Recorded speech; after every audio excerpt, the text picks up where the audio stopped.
smarter to be on SportsGrid.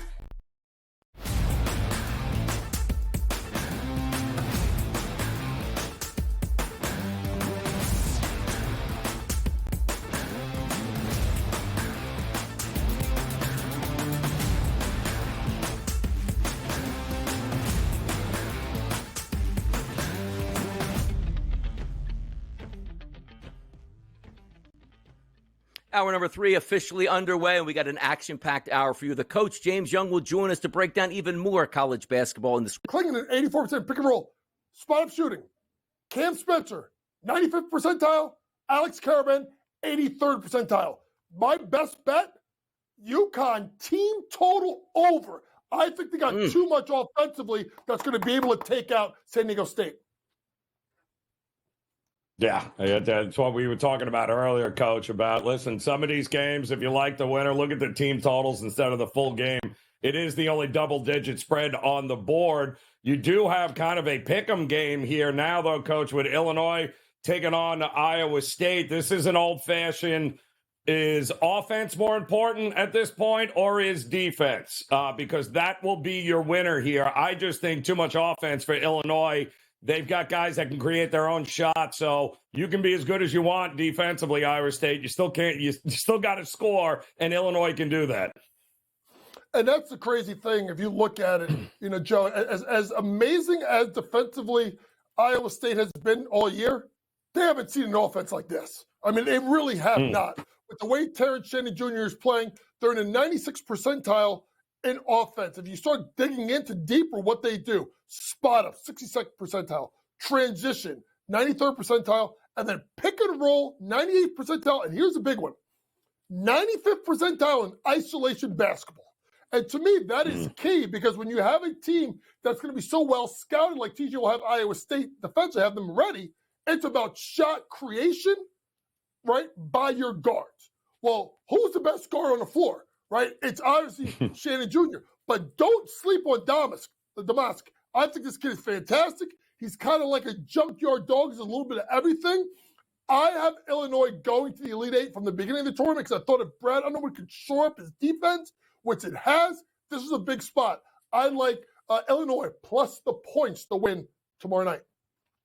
There you go. You take a look at that game. Opened up at 2.5 at the FanDuel Sportsbook. Now down to 1.5 now. So the money coming in here on Illinois, pushing that number a little bit lower. Let's take a look at this game with an unbelievable tempo as expected. Alabama and North Carolina. North Carolina's looked sensational in the tournament so far. Alabama, we know, can get out and run, but this total, Coach, sits at 173.5 and a slight favorite for North Carolina at a 3.5-point margin. Take a look at the ticket count here. Everybody betting on North Carolina in this game. Is it that easy, or what can we expect out of Alabama in this great basketball game?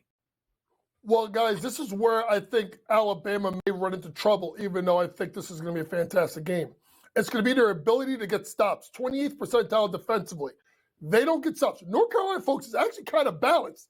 86th percentile offensively, 80th percentile defensively. So they're more balanced than you think. But the key thing I'm looking at, guys, is when you look at this game, it's the spot up. North Carolina, 72nd percentile offensively versus the 8th percentile defensively in Alabama. I kind of went with this when I went with like the Zach Edey assist prop on Sunday, trying to find that matchup that one team really has over the other. And this is it. So where I'm looking, folks, I'm looking at Cormac Ryan and Harrison Ingram. If you find 3-point props, 39% of Cormac Ryan's shots are on spot ups, right? And then Harrison Ingram, 73rd percentile in spot-up jumpers. That is the advantage. Why? R.J. Davis, pick and roll. There goes the big man Baycock. You got to give up something. Look at Cormac Ryan and Harrison Ingram, 3-point shots. That could be the play in that game. Yeah, well, we got another interesting game coming up here, Coach, where I don't know. There's a lot of people sleeping on Clemson here. We know how good Arizona is on paper, but you and I have talked about here, we just don't know which Arizona team shows up. We know what Clemson team has been showing up here, Coach. So what are we doing this one? 7.5 points. Well, I am nervous about the spread, guys. If you notice, I'm kind of going with props or with certain angles here, right? So when you start looking at this game between Clemson and Arizona, Clemson's defense is going to concern me at a 49th percentile versus the team in Arizona 89th percentile offensively. So Arizona is going to be able to get their stuff. Now, as good as Clemson is offensively, every statistical advantage that the top three ways they score, spot up, Arizona advantage, pick and roll, Arizona advantage, transition, Arizona 96th percentile defensively. So that means that they're going to get stops in transition. You flip to the other side, heavy advantages for Arizona. 83rd percentile to 70 or 36th percentile in spot up. And then obviously in the post, 82nd percentile versus 45th percentile. That matchup between P.J. Hall and Omar Ballo is going to be critical. Now, they don't give Ballo the ball enough, in my opinion, but you may see that in a guy that gets 75% of his shots in the low post and a really good rebounder. Other thing to look at is the fact of some of the top scorer off the pick and roll is Gerard. I think they got enough defensively. I think this could be Arizona. But to me, look at guys that can catch and shoot and in the low post. I'm going to actually look at Omar Ballo to get busy, try to get Hall in the foul trouble. Look at his over points, maybe points plus rebounds, maybe a little bit of sprinkle of a double-double for the big man. Coach, tomorrow if we remove these games here, Alabama, North Carolina, Illinois, and Iowa State, the reason being one's 3.5, one's 1.5 on the spread line. If we go ahead with Clemson, Arizona, San Diego State, and Connecticut, 10.5 and 7.5 respectively here, who has the better chance to pull the upset? And also, how can they go about pulling that upset if it is San Diego State and or Clemson? Well, if you look at San Diego State or Clemson, the one that's going to probably have the better chance of an upset, let's be honest, is Clemson. Number one, they're playing absolutely fantastic ball. I think UConn is a freight train. I think you're absolute freight train. Mm-hmm. But, guys, you know it and I know it.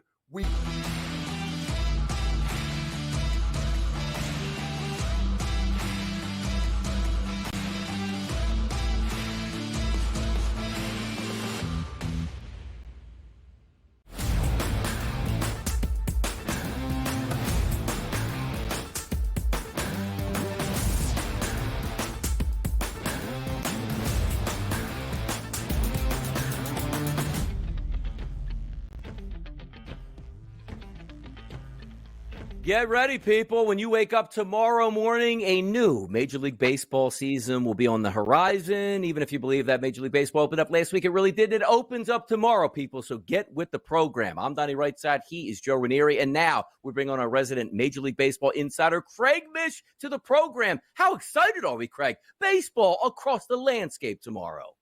Yeah, I mean, look, it's opening day to me is, should be a holiday. It should be one of those days where we consider, letting the kids have off and letting them all go to the games and building the future for baseball. But to me, yeah, it's always a special day. It doesn't matter who you're playing, where you're at. I've been to almost every opening day in South Florida that they've had here. So I'm certainly excited to go back tomorrow to see the Marlins play the Pirates on opening day. I like where you're going, Craig, which includes people at the SportsGrid Network having the day off for Major League Baseball opening day. Would be absolutely wonderful. Maybe we can get that voted on shortly. But the one thing we do know, guess what? Jordan Montgomery has a team here. Amazing. It was the Snakes in the middle of the night, a 1-year, roughly $25 million contract, which could vest into another year and $25 million. Craig, why did it take so long for Montgomery to find a home? And now he has one out on the West Coast. Yeah, I mean, clearly his value to him and to his agent was perhaps more to other teams. I mean, I think that is a foregone conclusion at this point, getting a 1-year deal with a vesting option. And, I'm sort of hopeful, Donnie, in a way that this sets the table for the future, regardless of who the agent is, regardless of who the player is. I think it's good for the game. And inevitably, it looks like it would have been better for the player to get yourself signed sometime in December or January or February, or not right before the season starts. So hopefully this is the precedent that will be set for the future, but we'll see. It's actually not. I mean, it's good timing, right? Because I think Rodriguez is on the shelf now for Arizona. This gives them another starter to go in there. It's not exactly what Montgomery was looking for, Craig, but it certainly works for Arizona, doesn't it? Look, the Diamondbacks should be considered right behind the Dodgers as a threat to potentially maybe win the division, but absolutely to get back to the postseason even before the Montgomery signing. So this definitely fortifies their rotation very deep. You could say they probably have 6 or 7 guys at any time. They're going to need more than that. It's just the way the baseball is. Players get hurt.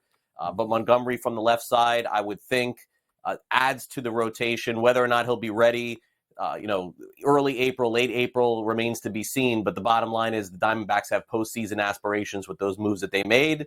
And he is, in fact, a player that for one season will move the number for the Diamondbacks. It makes them better.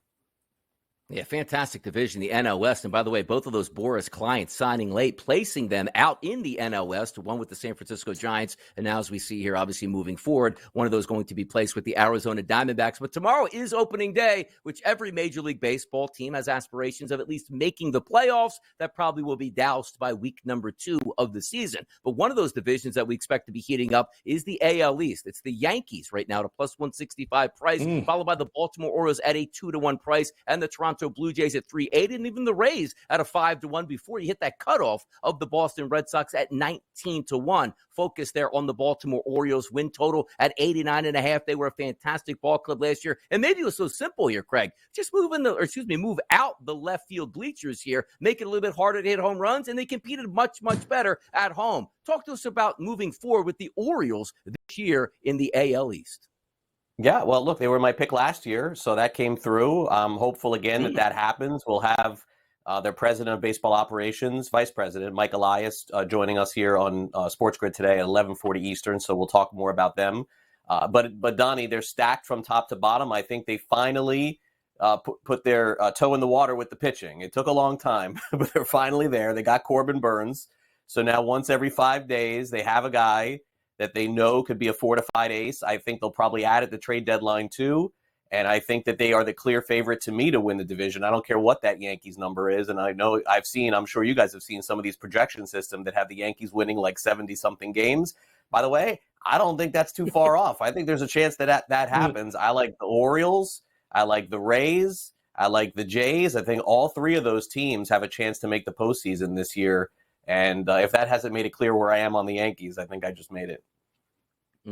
Yeah, no, as a Yankee fan, trust me, I know exactly what you're saying there between the lines there, Craig, because I'm also concerned, or I'm not concerned, but I find it fascinating how we always seem to forget about Tampa reloading and the style of that organization that just they keep going. We always underestimate them, and then usually by June, we're like, why didn't we bet Tampa? Like, why did we forget about Tampa? I don't know that we can do the same thing with Texas this year, though. That was a lot of baseball, a lot of injuries, some changes. Are you buying that they're going to start the season pretty well like they like last year, or are they going to regress maybe a little bit early on? Well, look, Joe, I think they'll be in it. I don't think there's any question they'll be in it from the beginning to the end. I think their offense is, fair to say, top 3, maybe. I mean, it was the top in the American League, but probably top 3 at the worst in baseball. I mean, they have a phenomenal offense. The pitching is pretty good. But to your point, Joe, they had some luck along the way last year. They sort of snuck in at the end, fell apart a little bit, didn't end up winning the division, and then got hot for the postseason. Generally, those teams don't come back again for another year. But I think, look, the Astros, to me, still the class of the division. With young pitchers on the way. I think a couple of young hitters on the Astros are going to have big years that we don't talk about a lot too. So I still would peg them to win the division. But I would see Texas floating around this season, around 500, maybe making a move and pushing toward the postseason again. I don't think they're going to go back to where they were for several years, which was losing 90, 95 games. I think they're better than that. I'll tell you what's interesting about Texas here, Craig, is you take a look at their lineup. It's got a nice mix of free agents that they signed that have worked out in their favor, some good young talent here on the opening day roster, but more importantly, they have a ton of money on the sidelines here. If you look at if you say to yourself, these guys can be healthy and in their prime, Texas would roll away to the World Series. Jacob deGrom and Max Scherzer on the DL, Tommy John surgery, obviously for Jacob deGrom, then also the back surgery for Scherzer. What are we looking at for a timetable? Is it possible they come back in 2024? What are the expectations for the Rangers on getting them back at any point? Yeah, the news from their camp, they don't talk about it that often, but you could scour the web and find these sort of things. But they feel that both of those players will have an impact on their team. And sometimes what you'll hear general managers say, or you hear managers say, Donnie, is that, we have the 2 best trade deadline acquisitions in baseball. True. If we get these guys back in July and August. You hear that a lot, but there's no guarantee of that. And Scherzer's been really banged up over the last couple of years. DeGrom will absolutely have to be on some sort of limit when he comes back too. But I guess that's kind of the point, is if they get to August, they're still in it. They bring these guys back add another bat. Maybe that's sort of the way that they're feeling. I would say that it is sort of strange coming off a World Series like Texas did to do so little in the offseason. I think that's probably fair to say, to not push your foot down and your window is now. Let's go for it. Feels like Arizona on the other side did that. The Rangers did not, but still have a good enough team, I think, to fight and compete for the division and the playoffs. It was funny. We were talking earlier in the show, Craig, about, this time of year, the only thing you can look at is who are the best teams on paper, right? We talked Atlanta, we talked the Dodgers, right? Baltimore, all these teams we're expecting great, but there's usually always a team that we did not expect, like Texas last year, that shows up and shows out here. In the American League, you said the class of that division was going to be Houston. Are they your favorite, like the market, to ultimately win the pennant? Probably, I would say, Joe. Yeah, I would probably say, look, they've gotten to the ALCS or the World Series since SportsGrid's been alive, so it's like every year they're there. So I would assume that will continue. But there's not a lot of value there. I mean, I guess 2-1 or 3-1 to win, the division, and then a little bit, longer odds to win. But, there's a couple of teams that I'm looking at because, I tend to look at teams that are under some pressure to win as an organization and wonder how far they're willing to go in on pushing that. And to me, that team is sort of Seattle. I kind of feel like the Mariners have been like so close and like, pushing the edge as far as taking that next step. They have probably one of the best young players in baseball in Julio Rodriguez. And I know they're not, at the top there. You don't see them to win the pennant in your first column, but I think they're on the verge of something special. They have 3 or 4 really good pitchers. Their 5 starters going to start the season on the injury list. Have a really strong bullpen as well. Their GM is not afraid to make moves. He makes more moves than anybody in baseball, and Jerry DiPoto. So I would be curious to see if the Mariners are to make that jump, and by the way, make the jump in the regular season so they don't have to fight their way to the end and try and sneak their way in. So that's the one team I would keep my eye on this year.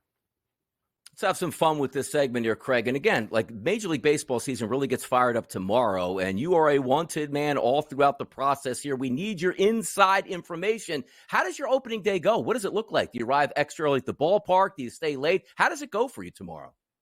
Yeah, well, tomorrow's actually pretty easy. Last year, I did my shows from Lone Depot Park because my show time was a different time for Newswire. So this time with me doing the show at 11 to 12 as opposed to, I believe it was 12 to 1. So I could just do the show here from my studio, and then what I'll do is I will go to the game. Now, unfortunately, my son and my wife, they're coming. My daughter, she has no part of this baseball. She doesn't want to come. So it's going to be the two of them. They're going to have to make the trip down early and hang out, and I'll go into the game, do the reporting and all that before the game. We'll watch the game. Now, a little known secret, in fact, I'm just going to keep it real. If I don't do post game interviews, guys. And, Joe, you know this. I'm leaving Lone Depot Park before that game ends. I am not going to spend an hour and a half driving home. I ain't going to do it. Amen. I'm too old for it. I'll catch the post game on the way home. It ain't happening. I'm just keeping it real. Craig Mish don't stay to the end. So true. If there's a sellout. He ain't doing it. It's not happening. Sorry. That's who I am. There you go. Not hanging out in Little Havana. I mean, you can go get a little leche and have some fun, relax with the people, cigar, little dominoes around there. Hey, it can happen all Ranieri. Exactly. Major League Baseball. He's Craig Mish. He's our insider. We will talk to him quite a bit this Major League Baseball season. We'll be right back.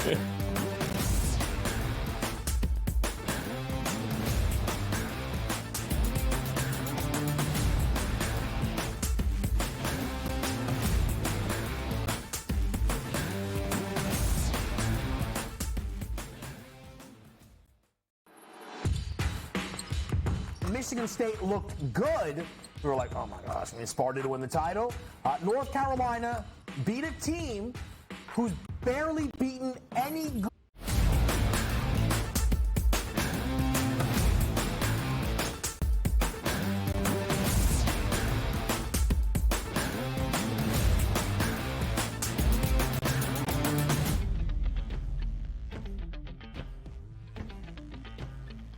Covering all the bases here for the early lines. You get that? Early bases tomorrow, Major League Baseball. Get around the bases, doubles, triples, going for over RBI props. Yeah, we're going to be excited tomorrow, no doubt about it. SportsGrid Network going to have you covered. But tonight, the NBA is going to take that central focus here with a huge, huge slate. Yesterday, 4 games. Very competitive across the board for the most part here. But today, we're going to take a look at a 6-pack of games, which leads us out to Denver, home of the world champions in the NBA, the Denver Nuggets. They're going to take on the Phoenix Suns here, as we talked about, no longer a top 6 team in the West. And the Suns are going to be healthy with their big 3, Joe Ranieri, playing in the play-in round.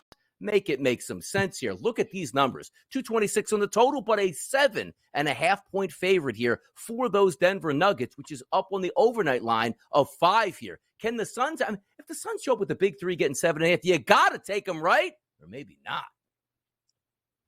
I mean, all right. So the big question we always had with them was, would they stay healthy enough, right, to get there? Well, you know, here we are. Beal is still on the report, I think, missing what could be his, 28th or 29th game. So I can't, you just can't trust this team. As a matter of fact, I have the numbers. Beal, Booker, and Durant have played 31 of the 71 games this season so far together. I mean, that's not going to get it done, especially going into Denver, in which we all thought Denver's last game, laying double digits against Memphis, was a little iffy. Everybody played. They boat raced Memphis. They want that number 1 seed. They're making a push for it. And we said it yesterday, Donnie. They're telling everyone, we want the 1 seed like we had last year. This is a tough spot for Phoenix. By the way, what do we need to see for Phoenix? Or maybe it's nothing for you, Joe Ranieri, of what we haven't seen already. Like, what would put you back in Phoenix's camp? Because you know what? There might be value here on the Suns getting to the playoffs if they're all healthy, playing well. But quite frankly, I've been waiting way too long to see something out of the Phoenix Suns. Is there something you need to see down the stretch where it's like, you know what? Now I'll take the Suns. Because for me, Joe, I'm out on the Suns right now. I just can't trust them. Well, there's nothing you can trust, honey, and those numbers, prove it. I mean, the 3 guys that are supposed to carry your team have played 31 games. I mean, what are we doing here? And now all of a sudden we keep thinking they're going to flip a switch. Now, I do think when you want to get back in on them is, where did they land in the seeding? Who would they have to play in the play-in game? Matchup and style-wise, they probably could do some damage early, but by the time you get to the upper seeds, they can't compete in a best 4 out of 7 game. One team we thought might not be able to compete all that well in this basketball season, that was the Houston Rockets, the hottest team in the NBA. They're going to take on OKC. Now, we just talked about OKC in the early parts of the show, going on the road and taking down the Pelicans in an impressive victory. Now they're going to fly home on a back-to-back, and have them waiting on them are the Houston Rockets. This line opened up at 6.5 at the FanDuel Sportsbook and has stayed at 6.5 and a total of 232. Can the streaking Rockets take out OKC tonight?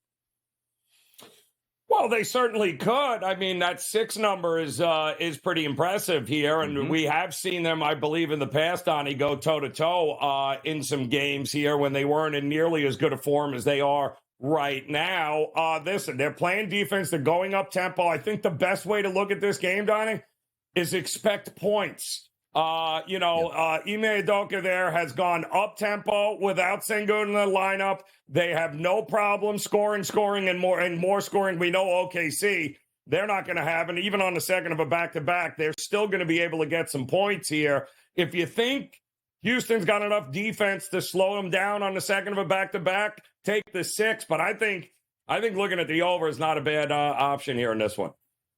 Yeah, and also, you're looking at OKC, too. Normally, you'd say to yourself on a back-to-back, hey, maybe we rest SGA tonight, Chet Holmgren, but you're fighting for that number 1 seed and also picking up that win last night. You don't want to lose that momentum. And also, the Golden State Warriors here sitting back in their rocking chair going like, come on, OKC, put that full starting lineup out, which is a perfect segue over to the next game. It's the Golden State Warriors, who we saw pick up a victory in South Beach last night, 113-92 over the Miami Heat. Now, they're going to move forward tonight and go up to Orlando to take on the Magic, who have quite frankly asserted themselves as, hey, you know what? Maybe we can win a round or 2 in the playoffs here. We're no longer in the play-in rounds here. You take a look at this line. -4 is the opening line overnight. It's actually dipped down at the FanDuel Sportsbook to a live number of 3.5, a total of 218.5. the veteran Warriors on a back-to-back against a team that's been pretty good this year and really good at home this year in the Orlando Magic, Joe.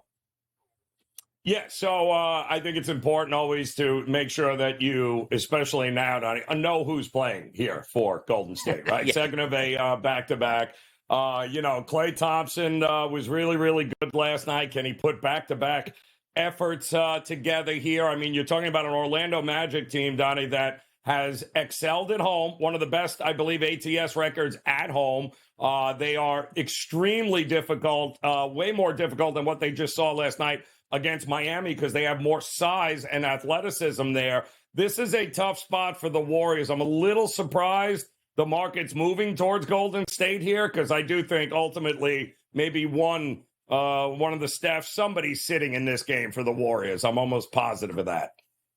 Yeah, it's interesting to see, too, because Klay Thompson back in the starting lineup last night. Let's see if he's out of it, because as a veteran team, you do have to worry about it. The chance for recurring injuries here as you get older, obviously much, much easier, even though it is a big-time game for the Golden State Warriors. Also, watching that scoreboard as well for the game starting about an hour later, that Rockets-Thunder game, that could be key to watch that play out. Let's take a look in the city of brotherly love, a rematch of just a few nights ago. It's the Los Angeles Clippers taking on the Philadelphia 76ers. This game not in Crypto.com Arena, but back in the city of Philadelphia. A favorite here of 5.5 points live for the Clippers in a total that's now coming in at 217. So down from that opening number of 218.5. It's always tough for me to look at the Philadelphia 76ers and bet them because I seem like I'm just saying to myself, why bet the Sixers? If you think they're going to play well, just take Tyrese Maxey, whatever his overs are, assists, rebounds, points, whatever it may be. Because if he doesn't play well or play extremely well, there's not a really good chance that they can be quality opponents. Having said that, they did just beat the Clippers. Can they repeat that performance, Joe, taking on the Clippers in Philadelphia this time around? Well, they need to keep winning games here, Donnie, right? I mean, this is the first game home after that 4-game road trip out west. In fact, the only game they won on that trip was against, yep, you guessed it, these Clippers here. So this is a big spot for both of these teams. And I do believe, is this Harden's first time back at Philly since he left? I believe it is. I believe it is, yeah. Oh, yeah. Oh, so that's going to be a lot of fun. So that'll either work great for Harden and he'll go off, or he'll be a mess and it's not going to work out good. So just depends on how you Philly fans treat him. But I cannot lay a number with the Clippers at this current version is just hot trash. And by the way, if the NCAA was involved in the NBA, they'd be like, come on, we got to protect James Harden. You can't have prop bets on Harden coming back to Philadelphia. Let's protect the integrity of the basketball game. It should be a nice little atmosphere down as the Sixers await Joel Embiid coming back. Doesn't look like the Sixers going to be able to climb up into that 6th seed, so maybe they can just stay in that 7 or 8 to avoid that ultimate doom and elimination by losing one basketball game if they do, but at least having that home court advantage in those early round action games. The reason being, the Pacers playing some decent basketball as they hope to stay in the top 6 in the Eastern Conference. They'll take on the Chicago Bulls. Line opened up as a 2.5-point favorite on the road for the Pacers. Now sits at a -3 at the FanDuel Sportsbook, and a total, which was 232.5 overnight, that has now risen to a live number of 235 even. Pacers and the Bulls tonight. Easy for the Pacers here, or the Bulls rise up at home in Chicago? Well, the Bulls are feisty. They have to be, right? Because they, too, are trying to claw their way at home. So are the Pacers here, who bounce back in a nice way after getting absolutely bulldozed by the refs in that Laker game the other night. But they've bounced back nice. Pacers, I believe this is the last of a 5-game road trip.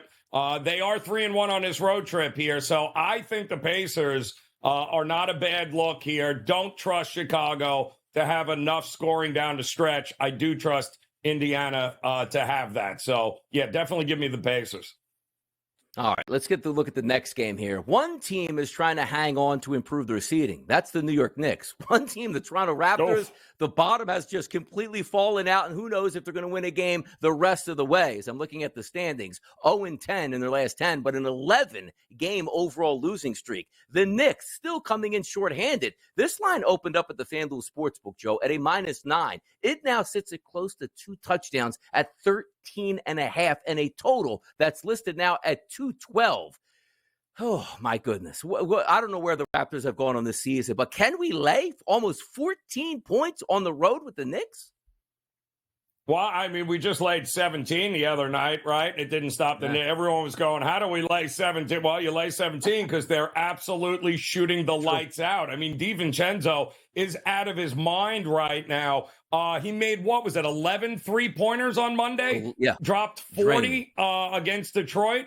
And much like Detroit, I think Toronto's also mailed it in on the season here. I think they're looking forward to some golf time and some time away from the court. So, yeah, if I'm playing, I'm laying here, Donnie. There's no way I want anything to do with backing Toronto.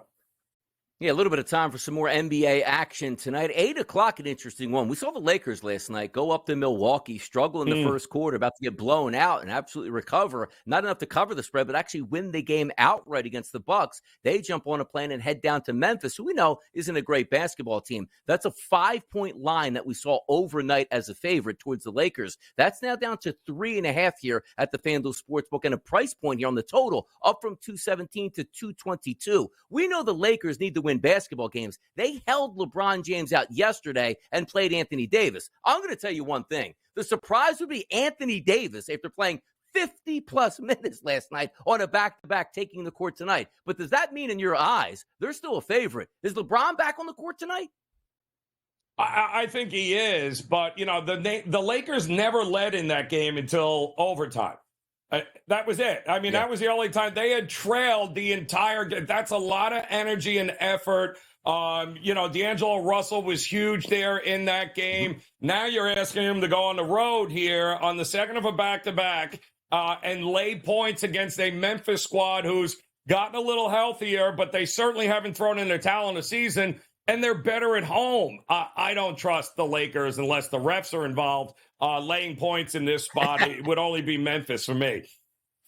Let's see what happens in that one also. It would be a miracle, again, if Anthony Davis shows up tonight. I would love it. I mean, that would go against the narrative, right? Like, he played a lot of minutes last night. No way he can play tonight. We'll see if he returns to the court. I don't think that's going to happen. Let me just get to this one game here because, again, we are handicappers. It's a game on the board. But, Joe, the approach for this one, 7 o'clock start tonight, the Brooklyn Nets going nowhere. Taking on the Washington Wizards, going nowhere. It's a 3.5-point line for the Nets here. How, as a handicapper, if they said you had to break this game down, how can you do it and who can you trust? Because neither one of these teams wants to win basketball games.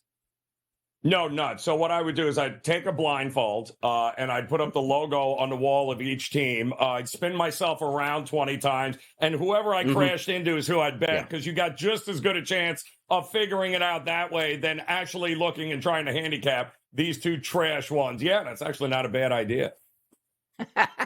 Exactly. But there are games to bet. A value, as we like to say, in the eye of the beholder. But good luck if you're just like, hey, I'm an NBA fan out here. I just want to bet the Nets versus the Wizards. God love you. Just sit back and watch that game as it comes in, because tomorrow, come on, man, baseball starts up, Sweet 16 action. There's a lot to love. But we got one more segment left to go. I lost my play yesterday. Joe Ranieri won his play. Best bets coming up next.